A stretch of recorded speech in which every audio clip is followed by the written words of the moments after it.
Assalamualaikum warahmatullahi wabarakatuh.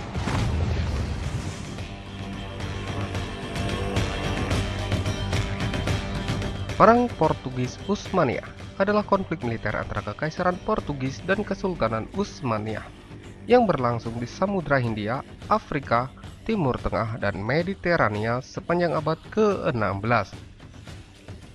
Kekuatan Eropa lainnya membantu Portugis pada beberapa pertempuran di Mediterania, sedangkan Utsmaniyah bersekutu dengan kekuatan Muslim lainnya seperti India, Kesultanan Mamluk, Kesultanan Mughal, Kesultanan Andal, Somalia, dan Kesultanan Aceh pada sebagian besar pertempuran di Samudra Hindia yang merupakan pentas utama peperangan ini.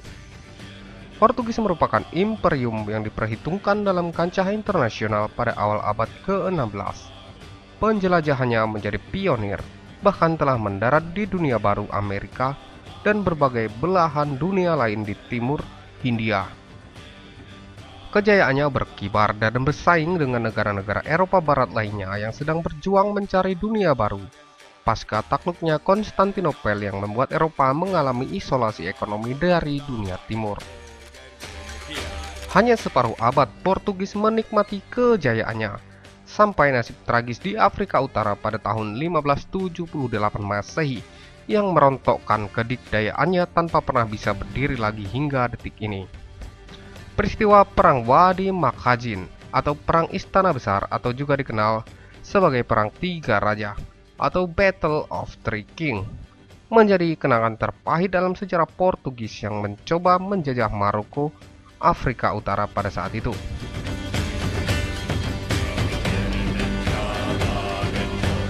Peristiwa ini dimulai dari masa pemerintahan Al-Mutawakkil, Sultan Maroko yang lebih condong pada negara-negara Eropa. Ia bersekutu dengan mereka untuk berperang melawan dinasti Utsmani yang kala itu berada di puncak kejayaannya. Terlebih lagi, dinasti Utsmani didukung Maula Abdul Malik. Maka dinasti Utsmani mengirim 5.000 tentara terbaiknya untuk membantu Maula Abdul Malik menguasai Maroko. Maula Abdul Malik mampu memasuki kota Fas, Maroko tanpa perlawanan berarti dan melengsarkan Al-Mutawakkil. Kemudian Maula Abdul Malik membangun negerinya dengan penuh kesungguhan. Ia mampu membangun kapal-kapal baru dan membentuk tentara yang terlatih dan maju. Negerinya pun menjadi negara maju pada zamannya. Ia juga menjalin hubungan baik dengan Khalifah Utsmaniyah.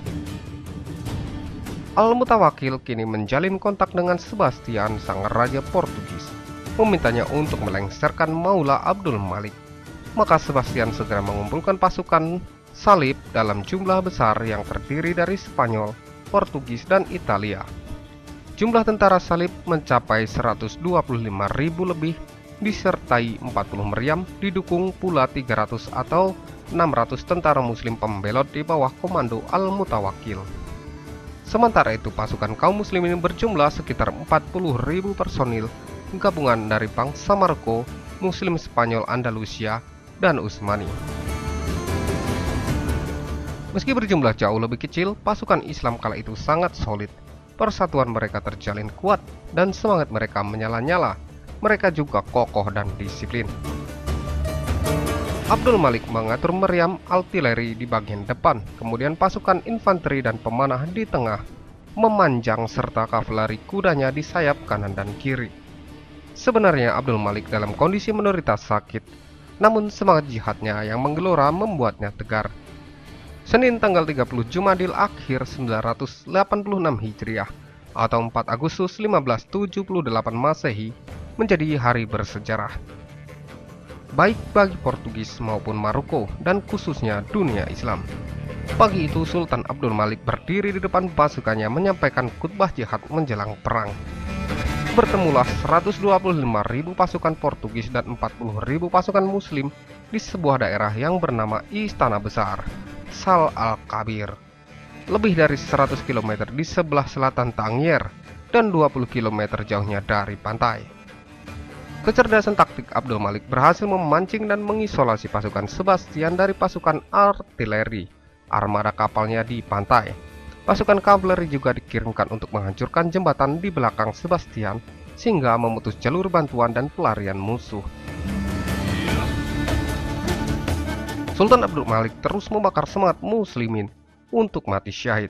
Di seberang mereka, para kardinal Portugis pun melakukan hal yang sama, membakar semangat pasukannya yang dipimpin Sebastian. Pasukan Portugis menjadikan perang ini sebagai bagian dari perang salib.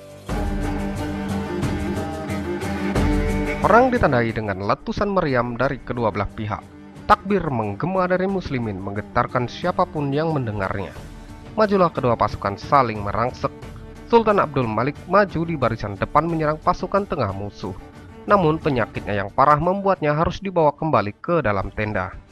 Di tengah pertempuran, Maula Abdul Malik syahid karena penyakitnya. Pimpinan kemudian digantikan saudaranya, yaitu Ahmad Al-Mansur.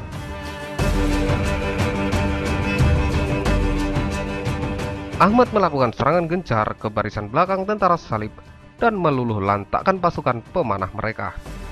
Muslimin yang dibantu kavaleri elit Janissary Utsmaniyah yang merupakan momok menakutkan bagi Eropa berhasil menggulung pasukan sayap Portugis. Seluruh pasukan Portugis lari mundur ke jembatan sungai Wadil Makhajin. Sayangnya jembatan harapan itu telah dihancurkan. Aroma kematian menghinggapi pasukan Kristen Portugis.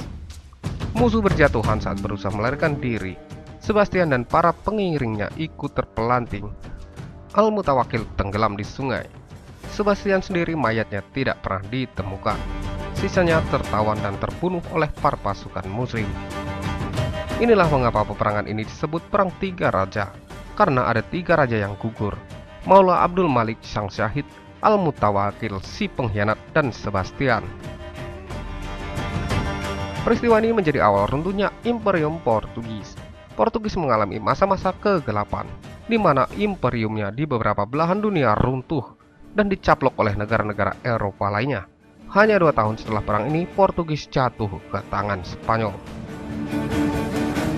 Setelah kejadian ini, kaum salib Eropa merasa tidak mampu menghadapi kaum muslimin dengan senjata dan mengubah perang melawan kaum muslimin menjadi perang pemikiran atau Ghazwul Fikri. Ahmad kemudian ditempatkan sebagai Sultan Maroko yang baru. Di bawah pimpinannya negara mencapai masa keemasannya. Pada masanya pengadilan di Maroko sangatlah maju, begitu juga militernya. Keamanan, ketentraman, dan kemajuan pun menyebar di negeri Maroko. Ahmad Al-Mansur mendirikan pengadilan modern, termasuk majelis peradilan. Ia juga memedulikan administrasi negara, dan pada masanya pula pengaruh pemerintahan Maroko mencapai Sudan bagian barat.